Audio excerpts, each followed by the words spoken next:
Getting bad service in Japan is unthinkable. And what are the lessons for us when we encounter it? Find out more in today's show.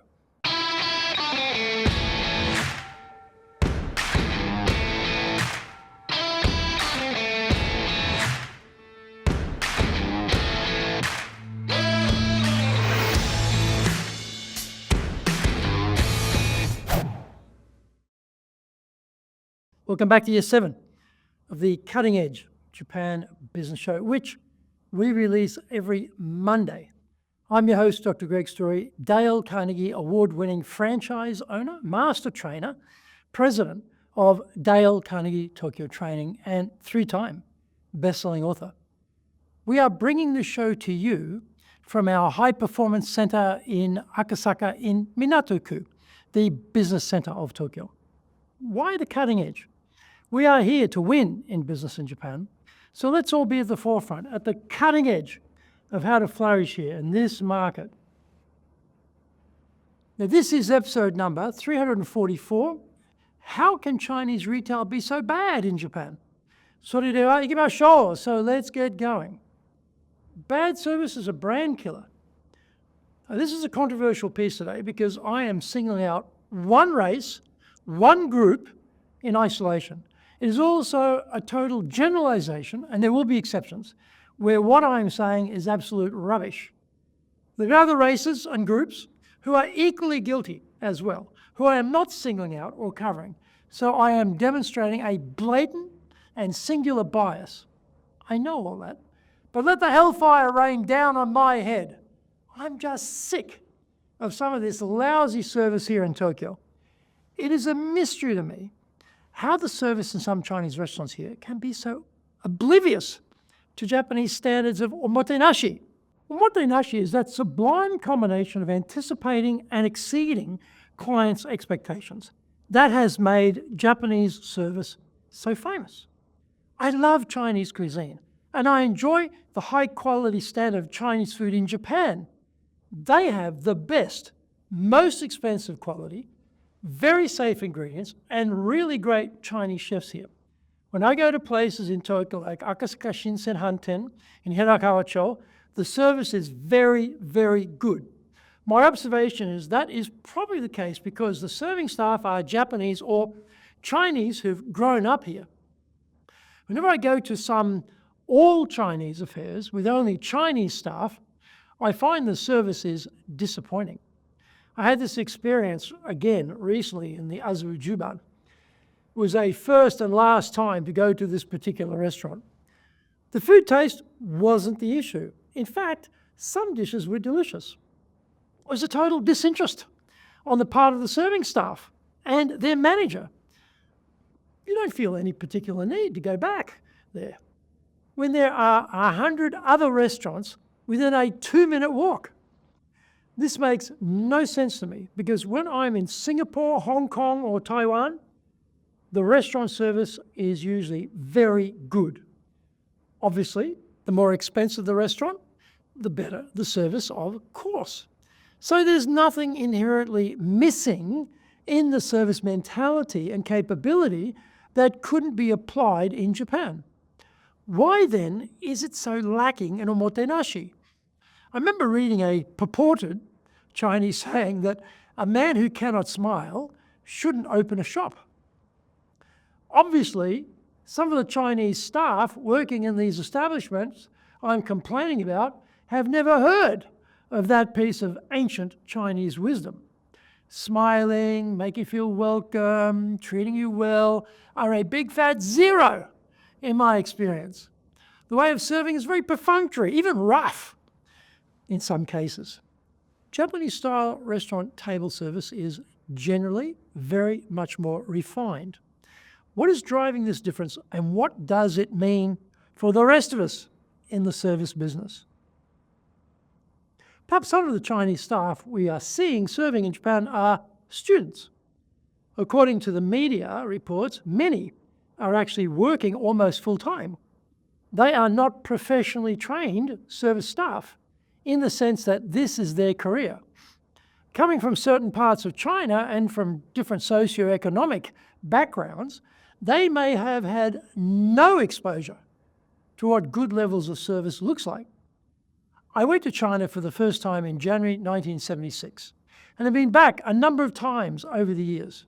I studied Chinese language, history, and politics at Griffith University's Modern Asian Studies faculty. I like many aspects of Chinese culture and studied Tai Chi Chuan for about 10 years with my excellent teacher, Cordia Chu, in Brisbane, before I moved back to Japan. I haven't been back to China for a while, but I don't recall the service being particularly bad when I was there last. Perhaps some of these local serving staff living here in Japan only ever eat Chinese food, so they are never exposed to how Japanese restaurants serve their clients. I find that hard to believe, though. Find out more when we come back from the break. If you want to be successful as a leader, do the Leadership Training for Managers course. All companies need people who can both manage and lead. Leading people screams out for real skills in communication, dealing with all different types of people, being excellent at innovation, planning, delegation, handling mistakes, doing performance reviews really well, and inspiring and motivating the team. Do the Leadership Training for Managers course now in either Japanese or English. Leading is easy. Getting people to follow is the hard part. That is a great quote from Yogi Berra. Surprisingly, despite the complexities of leading here in Japan, everyone has to work it out by themselves. Foreign leaders want practical, applicable, expert advice. This is now available for the first time in history. Grab your copy of Japan Leadership Mastery on Amazon today and avoid the mystery, trial and error, especially the errors. Welcome back. The thing that puzzles me the most is despite the fact that these Chinese staff are working in Japan and are floating in a deep ocean of Omotenashi, some don't seem to be picking up any ideas on how to treat their clients. Why would that be? The managers are also Chinese, so they are responsible for leading their staff in the restaurants. Are they oblivious to the service market in Japan and how it functions? Are they just poor managers who cannot place their operation in a broader context of local service standards? Are they inflexible and incapable of understanding the lifetime value of a repeater client? This is a very competitive restaurant scene here. Has more Michelin-starred restaurants than Paris, so you would expect that everyone, including some of these Chinese-run establishments, would be doing everything they can to build a loyal repeater client base. This challenges me to consider what we are doing in our own case with our customer-facing service. If I'm going to bag some of the Chinese restaurant service here in Tokyo, then I had better consider our own standards at the same time. We are a gaishikei or foreign-run establishment here. I'm not Japanese, but I'm the boss. Am I operating the company's service provision in terms of what I am used to in Australia, my home country? Am I doing an Australian version of what some of these Chinese restaurants are doing here in Tokyo in their service business? Are we in fact providing enough Omotenashi service to our own clients? Could we do better in this regard? I find a lot of Japanese service very polite, but also rather impersonal and almost robotic sometimes. Compared to the poorer versions of some of these Chinese restaurant service offerings, however, I will take the Japanese polite, impersonal, robotic option every time. How can we see our service businesses in a different light? How can we make sure we are not only providing Omotenashi levels of service, but are going beyond that to offer a more personalized experience? Maybe we need to audit what we are doing to see if we are missing some vital areas for improvement. I really like Ilio's Locanda Italian restaurant in Hanzamon because I am treated like one of the family. This is the feeling transmitted through their Japanese staff. Elio himself is not always there all the time, but that authentic Italian family-style service is there. He is setting the service standard, and the Japanese staff are following it. I see this example, and I think to myself, it is possible to have a more personal level of service here, transmitted through your Japanese staff. My family and I have been regulars at Elio since we returned to Tokyo from Osaka in 2001. Talk about the repeater lifetime value of the customer. They have seen my son grow from a baby to a young man in that time. We are part of the family, and this is the key. We were made to feel like that from day one. How about your service provision standards? Are you making your clients feel like part of the family? What is your repeater rate? How many people continue to buy from you year after year? Are you tracking this? Do you know what the average buying continuity rate is within your customers? When we see bad service, there's always a good reminder to make sure that what we are doing ourselves is at the required Omotenashi level. If you are not sure what I'm talking about with this Omotenashi thing, here is my recommendation. Go to a very upscale Japanese kaiseki restaurant, preferably in Kyoto, or a toraya, traditional sweet shop, and remind yourself what excellent service looks like. Then reflect on what you are offering in service terms. Break down your every touch point with your customers and clients and see if there isn't a lot more omotenashi that can be introduced in each case. We can always learn from our own mistakes and from the mistakes of others when it comes to providing better service. The point is to observe carefully, change quickly, and commit to massive improvement. I hope you enjoyed today's show, and so please subscribe on YouTube. Share it with your family, friends, and colleagues. Become a regular.